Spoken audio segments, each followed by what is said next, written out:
all. Happy Mother's Day for all you mothers out there. My name is Dr. John Lucio. I practice integrative medicine and pain management in Jefferson City, Missouri, and this is my wife. Hi, I'm Dr. Jennifer Sue, and I practice private practice OBGYN with integrative medicine. Today we're going to be talking about osteoarthritis and integrative approaches to treating it. This is not going to cover all the different types of arthritis, and it's certainly not going to cover everything that's involved with treatment for rheumatoid arthritis, but there's going to be a lot of overlap, as you will see probably next week when we talk about rheumatoid arthritis. His stomach just growled because he's doing intermittent fasting. So today's just osteoarthritis. Osteoarthritis, right, and integrative medicine approaches. I see it a lot in my practice, especially when I do a lot of spine work, but it can affect the hands, arms, legs, knees, feet, almost any part of the skeletal system. I feel mine when I started mine when I was in my mid-30s, and I tried to get out of bed and it just really hurt to walk on my feet. So I remember feeling it even then. Yep. Really stiff in the morning. Yeah. It's probably one of the most common complaints people present to their physicians for. Some of the risk factors that predispose folks to having osteoarthritis are the female, obesity, trauma, sports-related injuries. And if you look at osteoarthritis, it's kind of divided into two areas, or two categories. One's primary and secondary. The primary is just kind of like the natural course of aging.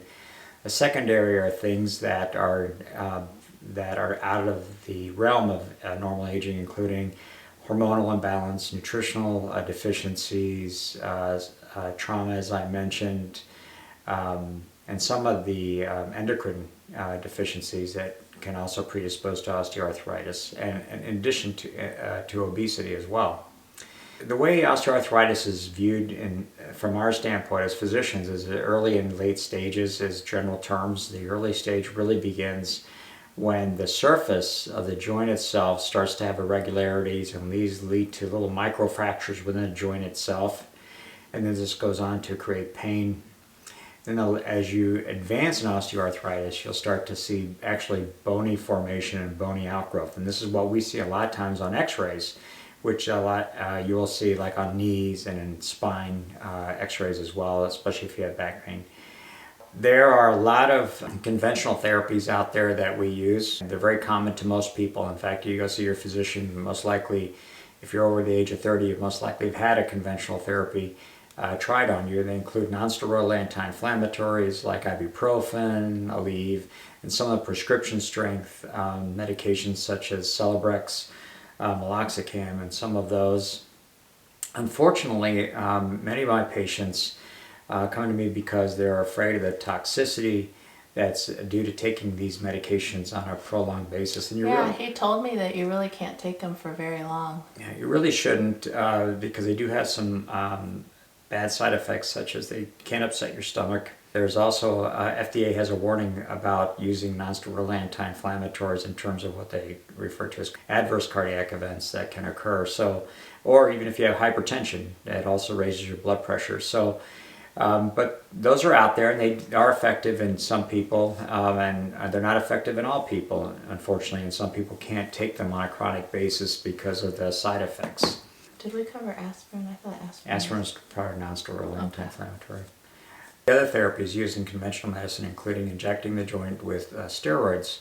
Unfortunately, this does break down the cartilage as well, in addition to actually suppressing the inflammation and helping with the pain. So that is not a good long-term solution either. Other things that are used, especially in the knee, include something called Synvisc, which is kind of a rooster comb derivative, and that does provide some symptomatic relief.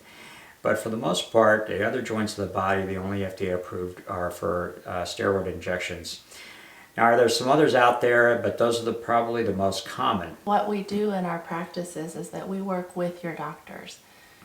We are integrating other therapies to help your other therapies be very, very effective. Last but not least are use of surgery for knee replacements, hip replacement, and even in the foot or hand, and almost anywhere in the body, surgeries can be used for osteoarthritis. And these have varying degrees of effectiveness. If you get to that point where you have late stage osteoarthritis, most people do benefit from a surgery at some point, and it is hard sometimes to actually improve functional ability if they have bone on bone, essentially.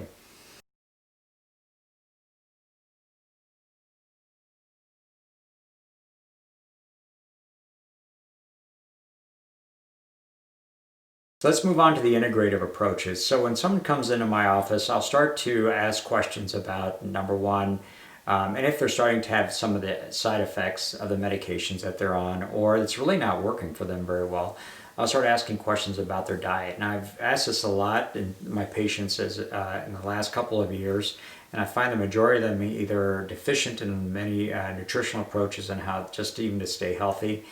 But one of the things I do recommend for folks with osteoarthritis is an anti-inflammatory diet. And you've heard us talk about this in some of our other videos. And it has a lot of good research behind helping decrease the chronic inflammation of the body, which actually then can hopefully decrease some of the symptoms that you have from the osteoarthritis. What they found in one study that the diet, fruits and vegetables, actually help prevent the progression of hip osteoarthritis. So it's very important. I wish I had known this about 10 years ago before I started getting some of the changes I have in my hip due to a lot of the sports-related injuries and just chronic stress from running. The other is weight. Now weight, excessive weight actually is a contributor to the progression of osteoarthritis. So ideal body weight is an important thing to aim for. So there's various approaches to address this, but there's a lot of good studies that show having weight loss and combined with exercise does provide symptomatic relief for people with osteoarthritis of the knees and the hips. The next item to discuss include exercise. Now there's a misconception out there that exercise can actually make osteoarthritis worse, and that's actually not true. Exercise, the proper type of exercise, can actually improve functional ability as well as decreasing the symptoms. Now there are a lot of different protocols and workouts out there for osteoarthritis, and we're not here to give you that level of detail, but we would probably recommend that you would talk to a certified personal trainer that knows your medical history and can probably design a specific workout just for your problem. However, there are some three main things that need to be incorporated into the type of exercise that you do. Number one, it has to involve aerobic training. Number two, it has to involve resistance and muscle strengthening training.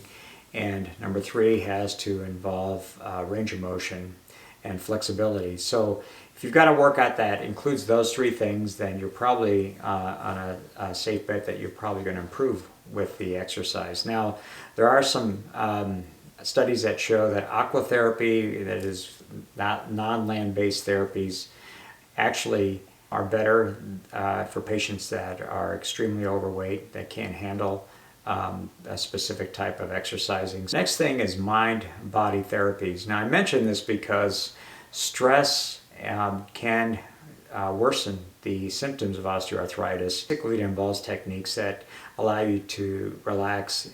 They include breath works, they include cognitive behavioral therapy that'll help in terms of dealing with the pain. I oftentimes refer many of my patients to these types of therapies. You've heard of them before. Mind-body therapies are breathing techniques, Tai Chi, yoga, mindfulness-based stress reduction techniques, acupuncture, and biofeedback. There's a lot of conflicting studies in terms of which type of yoga that needs to be used for a particular symptom.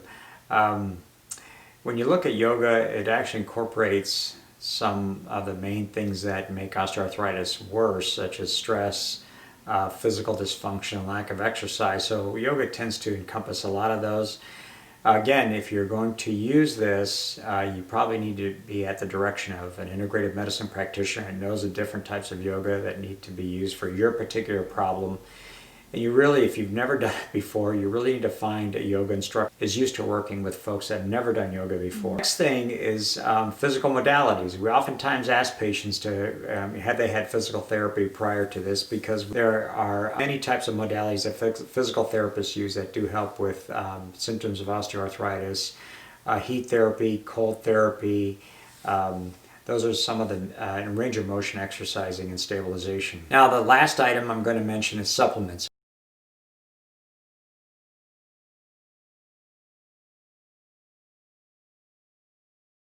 Many of these have varying degrees of good studies that show that they work, but when we make the recommendations to a particular patient, we're looking for that supplement to solve a specific problem.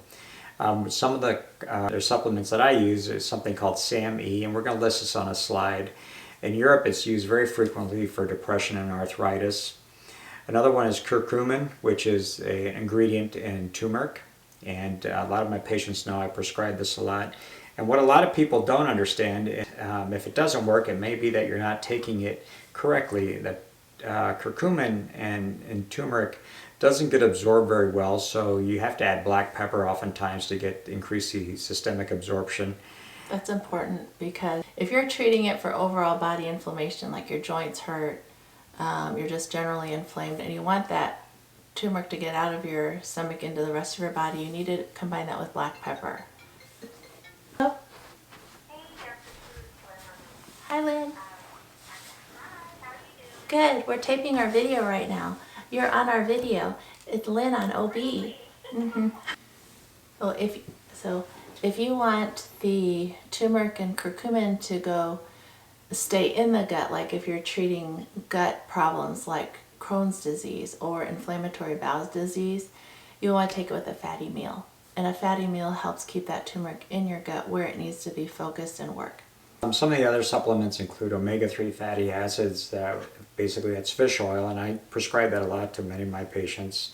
Boswellia, ginger root, and something called avocado soybean unsaponifiables. The last thing I want to mention is glucosamine and chondroitin. Now, a lot of my patients are taking that, and they always ask me my opinion. Unfortunately, the literature isn't very definitive on whether it works or not, and I can tell you some doctors do not feel that it does anything. I have had a number of patients that come in and swear by it. My recommendation with that is that if you have some genetic predisposition for osteoarthritis and you know you have it already, it's not a bad thing to try. It's really not going to hurt you. One last thing I'd like to include in our discussion is regenerative medicine and its use in treating osteoarthritis. Now, just to give you an idea what regenerative medicine means is that it provides a treatment that actually regenerates the tissue that's been lost. The rich plasma, which is known as PRP, and stem cells. The two are used differently, and you'll see a lot of people talk and they use the terms interchangeably, but they're really not. PRP is mainly used for tendon repair, muscle strain, soft tissue tears. It can even be used in people who have only mild form of degenerative joint disease or osteoarthritis. But if you start getting cases where it's moderate to severe, really at that point the patient does need stem cell injections. PRP will not help. Then in addition to these two, there's actually some others that are out there that are derived from amniotic fluid as well as the umbilical cord blood. These two are still unproven. A lot of companies are out there, and you can actually get some of these cells off the shelf. The readings I've done about them, sometimes it's hard to determine which ones are quality products and which ones are not. But the real tried and true treatment for stem cells derived treatments really come from the patient's own stem cells, and that requires getting the stem cells from your bone marrow. Can you get stem cells from drawing their blood in the office? You can, but it's not enough, and it's not going to be really provide much of a difference. Okay. If you are thinking of going that route, understand that these treatments are not covered by insurance. They're cash-based, and get a provider who's used to doing these type of injections and make sure that they've been under either ultrasound or under fluoroscopy. So that's it for today. Next week we're going to be doing rheumatoid arthritis. We're very glad that you joined us today. Love you.